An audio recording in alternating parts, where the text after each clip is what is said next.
नमस्कार। ये साथ पर प्रकाश डालने से पहले एक जरूरी सूचना। जो लोग अपनी जन्मपत्री दिखलाना चाहते हैं, जन्मपत्री बनवाना चाहते हैं या वर्षफल बनवाना चाहते हैं, तो वो हमें नीचे डिस्क्रिप्शन में जाकर के हमारे नंबर पर हमें लिंक कर सकते हैं। आइए बात कर लेता हूँ मैं आपकी कनिष्ठा उंगली की। कनिष्ठा उंगली और यहाँ पर सूर्य के पहले पर्व तक लगभग पहुँच गई है। थोड़ी सी कसर रह गई है, तो ये अपने आप में इस बात को दर्शाती है कि थोड़ा सा किसी भी काम में आप थोड़ा सब्र के साथ काम करिए। कोई ज़रा ज़्यादा जल्दबाजी नहीं होनी चाहिए। जो भी काम करें उसमें ज़रा सही रूप से निर्णय लेकर के आप फैसला ज़रा दो चार आदमियों से सलाह करके अगर चलेंगे तो आपके जीवन में ज़्यादा आपको सफलता प्राप्त होगी। कुल मिला के बुद्धि की कोई कमी नहीं है, ज्ञान की कोई कमी नहीं है, बस थोड़ा सा ध्यान रखने की ज़रूरत है। अब बात करता हूँ यहाँ सूर्य की उंगली की। सूर्य की उंगली बिल्कुल अनुकूलता के साथ में यहाँ जा कर के खड़ी हुई है, यानी यश और मान सम्मान जो बढ़ा मिला दिलाने वाली उंगली होती है वो इसी प्रकार की उंगली होती है। एक समरूपता से बनी हुई है, यानी कि आप कह सकते हैं कि माता पिता से आप प्रेम करने वाले व्यक्ति भी हैं, उनको साथ लेकर के चलने वाले व्यक्ति भी हैं।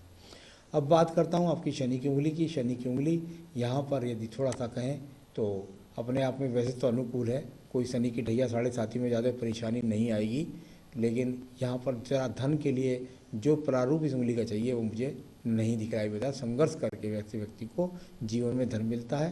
व्यक्ति राजनीति में रुचि रखता है, साथ ही साथ खेलों में भी रुचि रखता है। आइए बृहस्पति की उंगली की बात कर लेता हूँ। बृहस्पति की उंगली सम अनुकूलता के साथ में यहाँ पर चलती हुई, साथ ही साथ थोड़ा सा गहरे चली गई है नीचे की तरफ। तो ऐसे व्यक्ति के अधिकतर मैंने देखा है कि जीवन के थोड़ा सा बाद में व्यक्ति संघर्ष करके अपनी ऊंचाइयों को प्राप्त करता है। थोड़ा सा इसका दबना अपने आप में अशुभ कहा जाता है कि व्यक्ति को ज़्यादा संघर्ष करा देती है इस तरह की उंगली।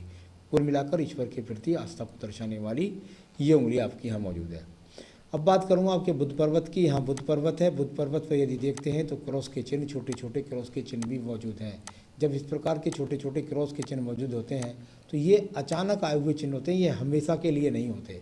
जब तक ये चिन्ह आपके हाथ के अंदर विराजमान है तब तक आपके जीवन के अंदर ये आपको संघर्ष कराएंगे धन की प्राप्ति के लिए, या गलत निर्णय करवा देंगे आपसे। तो इस बात का थोड़ा सा ध्यान रख करके चलना है।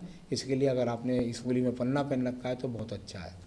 अब बात करता हूँ यहाँ पे आपके सूर्य की उंगली की। सूर्य की उंगली के नीचे सूर्य का पर्वत और सूर्य के पर्वत पर ये खड़ी हुई रहती रेखाएँ, साथ ही साथ यहाँ भी नीचे जाकर के एक एक्स का चिन्ह और मौजूद हो गया है, यानी कि ऊंचाइयों को प्राप्त करने के लिए, यश प्राप्ति के लिए ये अड़चन भरे चिन्ह भी है।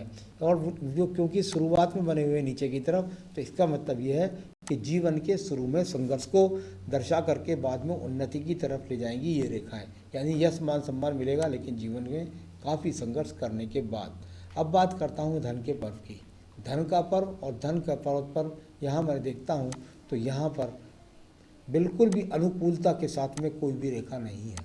यानी कि अगर मैं वर्तमान की स्थिति के हिसाब से पढ़ूँ, देखिए बाद की रेखाएं, क्योंकि अभी तो आपकी जो एज है वो इतनी नहीं है, तो इसके अनुसार मैं आपको ये बात ज़रूर कहना चाहूँगा कि अभी वर्तमान के हिसाब से तो मैं ये कह भी नहीं सकता कि आपको जीवन के 55 वर्ष के बाद बिल्कुल बहुत ज़्यादा खराब स्थिति यहाँ पर नज़र आती है।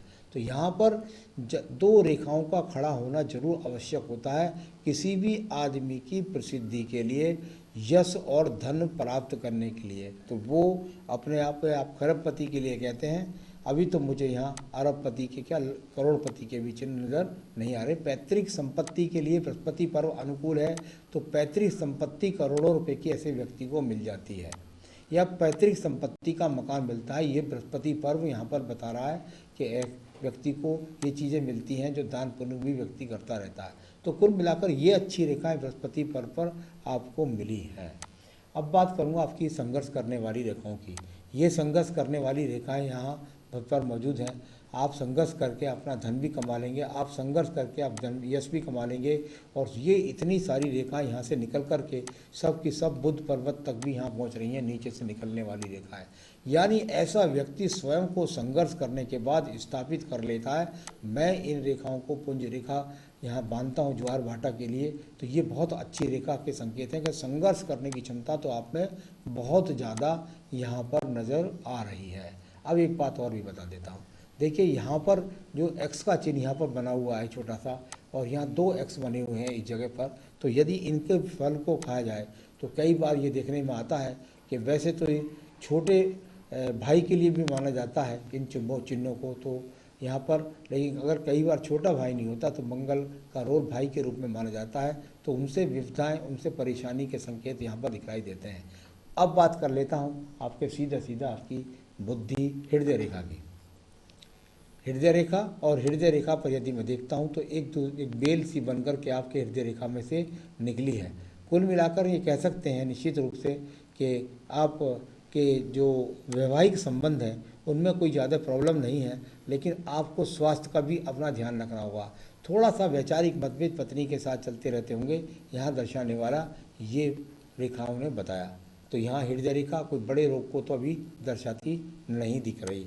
अब बात करूँगा आपकी यहाँ पर बुद्धि रेखा की। बुद्धि रेखा और यहाँ पर पहुँच गई है धन पर्व के नीचे तक। जहाँ पर बुद्धि रेखा जब पहुँच जाती है तो व्यक्ति अपने आप में समर्थ होता है सही निर्णय लेने के लिए। तो मैंने ऊपर भी बोला कि आप निर्णय तो अपने हिसाब से सही ले लेते हैं, थोड़ा सा किसी भी जल्दबाजी से बचें।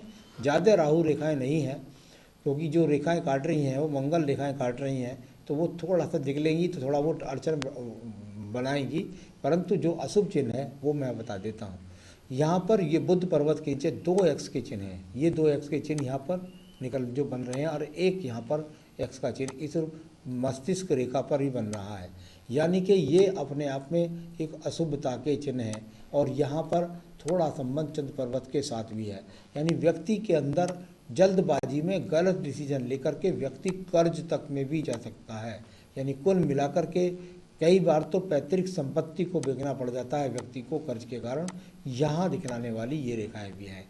तो आप तो करोड़पति की बात कर रहे हैं, मुझे चिंता है आपके गलत निर्णय के अलावा के कारण कहीं आपकी पैतृक संपत्ति ही आपको ना बेचनी पड़ जाए या आप कर्ज में ही ना हो जाए। चलिए, ये सब मैंने आपको बताया। अब बात करता हूँ नीचे के चंद्र पर्वत की। ये एक रेखा है, यहाँ से निकल कर के जा रही है। जब शुक्र पर्वत से निकल कर के रेखाएं इस प्रकार से व्यापारिक रेखाएं बनती हैं तो व्यक्ति एक्सपोर्ट इंपोर्ट के द्वारा अपने जीवन के अंदर धन की प्राप्ति करता है। तो ये यहाँ पर इस प्रकार की रेखाओं ने बताया कि एक्सपोर्ट इंपोर्ट से तो जुड़ करके धन की प्राप्ति करता है, इसमें कोई भी शक नहीं है। व्यापारिक रेखाएं भी आपके पास में मौजूद हैं, भले ही वो टूट करके हैं तो जीवन में कई बार उठा पटक का सामना करना पड़ेगा। एक व्यापारिक रेखाओं को काटने वाली रेखाओं ने बताया। बात करते हैं आपके चंद्र पर्वत की। चंद्र पर्वत की रेखा ने इन्वॉल्वमेंट बनाया आपकी यहाँ से सीधी सीधी भाग्य रेखा के साथ में। तो यानी कि दूर स्थानों से जुड़ कर के धन प्राप्ति का योग निश्चित रूप से आपके हाथ के अंदर दिखलाई पड़ा। ये सीढ़ी वाइज सीढ़ी लग रही है, तो यानी कि जीवन में रुकावटें काफ़ी आपको आने वाली हैं। चलिए, तो यहाँ मैंने आपको बताया। अब मैं बताने वाला हूँ आपकी सीधी सीधी भाग्य रेखा के बारे में।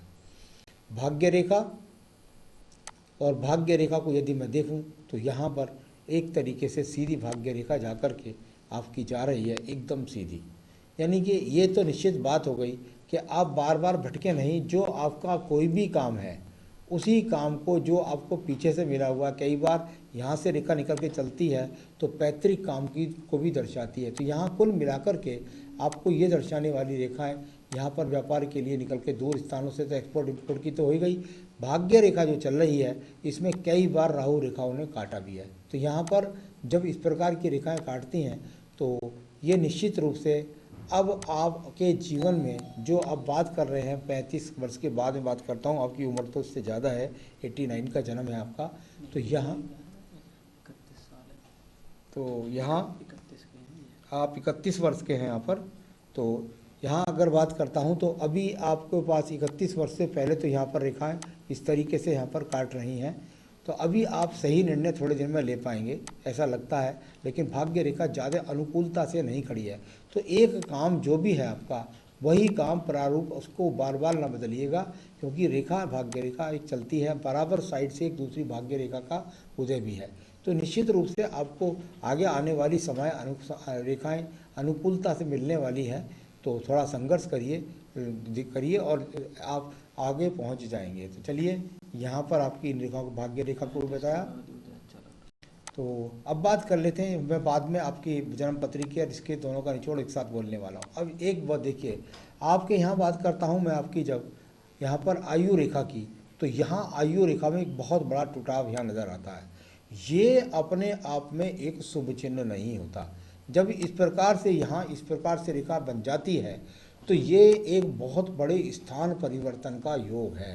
यानी कुल मिलाकर के आपको बहुत बड़ा स्थान परिवर्तन का योग ये जो बन रहा है आपके अंदर, ये मेरे हिसाब से लगभग 45 से 50 वर्ष के बीच, कभी कभी ऐसा मान सकते हैं आप कि 43 से 48 के बीच। तो यहाँ इस तरह का एक बहुत बड़ा स्थान परिवर्तन है जो निश्चित रूप से आपको किसी बड़े मकान में भी ले जा सकता है, या बहुत आप ऐसा ही हो सकता है कि आप इस देश से दूसरे देश में चले जाएं या एक शहर से किसी दूसरे शहर में चले जाएं। तो ये बहुत बड़ा स्थान परिवर्तन का योग निश्चित रूप से आपको कराएगा। ये भी यहाँ पर आपको दिखलाने वाली रेखाएं मौजूद है। अब बात करता हूँ थोड़ा सा केतु पर्वत के बारे में। केतु पर्वत पर